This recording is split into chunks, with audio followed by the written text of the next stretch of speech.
Hi hello welcome back to our channel. This is Shirisha Bhumireddy. అందరు ఎలా ఉన్నారండి? నేనైతే చాలా బాగున్నాను. ఐ హోప్ మీరందరూ కూడా చాలా బాగున్నారని ఆ దేవుని మనస్ఫూర్తిగా కోరుకుంటున్నాను. సో స్టార్టింగ్లోనే వినాయకమయ్యని చూపిస్తున్నా అని అనుకుంటున్నారా? అవునండి, ఎందుకంటే ఫెస్టివల్ దగ్గరికి పడింది కదా. సో అందుకనేసి ఫెస్టివల్ టైంలో మంచిగా డెకరేషన్ చేసుకొని మంచిగా పూజ చేసుకుంటే అంతా మంచి జరుగుతుంది కదండి. నాకు వచ్చేసి ఒక ఐడియా వచ్చింది. డిఐవై ఎందుకు చేయకూడదు, మంచిగా మన ఐడియాస్ ఇతరులకు ఉపయోగపడతాయి కదా అనేసి ఈ వీడియోనైతే నేను షేర్ చేస్తున్నాను. ఇంట్లో ఉన్న వాటితోనే నేను ఎలా డెకరేషన్ చేస్తాను అనేది మీకు ఈ వీడియోలో చూపిస్తాను. మీరు కూడా ఫెస్టివల్ రోజు మంచిగా అలంకరణ చేసుకొని మంచిగా అయితే పూజ చేసుకోండి. సో అంత లోపల మీరేం చేస్తారంటే త్వరగా మన ఛానల్కి వెళ్ళి లైక్ చేయండి, షేర్ చేయండి అండ్ సబ్స్క్రైబ్ చేయడం అయితే అస్సలు మర్చిపోవద్దండి. సో ఫస్ట్ వచ్చేసి ఒక మ్యాట్ తీసుకున్నానండి. ఆ తర్వాత వచ్చేసి స్టాండ్, అది కేక్ కట్ చేసుకునే స్టాండ్ అండి. సో ఆ స్టాండ్ అయితే తీసుకున్నాను. స్టాండ్ లేకపోయినా పర్వాలేదు, ఓన్లీ ఒక బౌల్ తీసుకొని ఆ బౌలు కింద పెట్టేసుకొని అయినా చేయొచ్చు. నాకు ఉంది కాబట్టి నేను ఒక స్టాండ్ తీసుకున్నాను. అందులో ఒక ఉల్లి అనేది పెట్టానండి. అందులో వాటర్ వేసేసి ఇంట్లో ఉన్న వాటితో తమలపాకులతో అయితే నేను డెకరేషన్ చేశాను. చాలా అంటే చాలా బ్యూటిఫుల్గా ఉందండి. లాస్ట్ వరకు స్కిప్ చేయకుండా చూడండి, చాలా బాగుంది.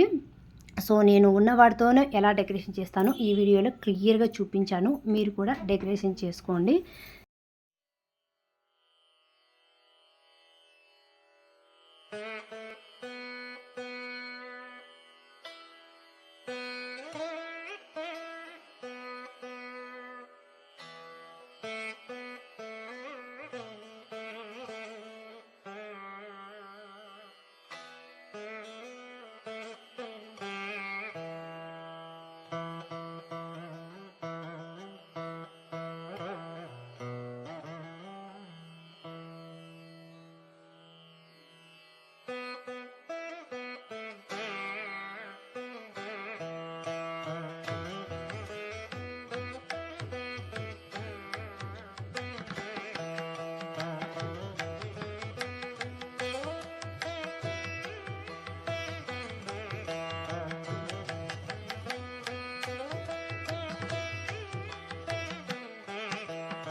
సో చూశారు కదండి నేను చేసిన డెకరేషన్ మీకు ఎలా అనిపించిందో నాకు కమెంట్ చేయడం అయితే అస్సలు మర్చిపోదండి. మరొక మంచి DIYతో మీ ముందరికి వస్తాను.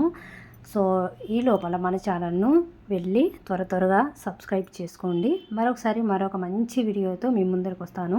మీకు ఈ డెకరేషన్ నచ్చిందని అనుకుంటున్నాను. పండగ రోజు మీరు కూడా మంచిగా అలంకరణ చేసుకొని మంచిగా పూజ అయితే చేసుకోండి.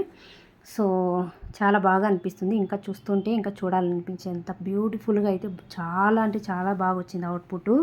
సో నాకైతే చాలా హ్యాపీగా ఉంది. మీకు షేర్ చేయడం ఇంకా హ్యాపీగా ఉంది. Bye guys.